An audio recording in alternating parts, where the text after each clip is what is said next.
শুভ জন্মাষ্টমী। গোপাল যেন তোমাদের সকলের মঙ্গল করুক। আমি চলে গেছিলাম প্রীতম দাদাদের বাড়িতে জন্মাষ্টমী উদযাপনের জন্য। এটি হচ্ছে জন্মাষ্টমীর আগের দিন, যেখানে ঘর বাইরে সুন্দরভাবে ডেকোরেশন চলছিল। তারপর এখানে রাধারানী আর শ্রীকৃষ্ণকেও সাজানো হয়ে গেছিলো। তারপর এখানে প্রিপারেশন চলছিল গোপালের প্রিয় খাবার তালের বড়া, তালের ক্ষীর এবং নারকেল নাড়ুর। এখানে যে যার মতো কাজ ভাগ করে নিয়েছিল, একদল তাল ছাড়ছিল, একদল নারকেল নাড়ুর জন্য নারকেল কুড়ছিল। আর এইখানে শুরু হয়ে গেল তালের বড়ার জন্য যা যা সামগ্রী লাগে সবকে ভালো করে মিক্স করে তালের বড়ার জন্য তৈরি হচ্ছিল এই ব্যাটারটা। তারপরে এখানে কিছুটা তাল জাল দেওয়া হচ্ছিলো তালের ক্ষীরের জন্য। এখানে নারকেলের নাড়ুর জন্য নারকেলও সুন্দরভাবে পাক দিয়ে নেওয়া হলো।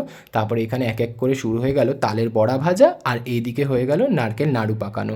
এখানে সুন্দরভাবে তৈরি হয়ে গেল এক ঝুড়ি তালের বড়া আর এতগুলো নারকেলের নাড়ু। এবার গোপালের জন্মদিন, তারপর একটা ফ্রুট কেক তো বানাতেই হবে, তো সুন্দরভাবে একটা ফ্রুট কেক বানিয়ে নেওয়া হলো। তারপর ভিতরে চলছিল লাইটিংয়ের কাজ, তারপর বাইরেটাও সুন্দরভাবে সেজে উঠেছিল। জন্মাষ্টমীর পরের ব্লগগুলো দেখতে চান, এটিকে সাবস্ক্রাইব করে নাও। Thank you for watching.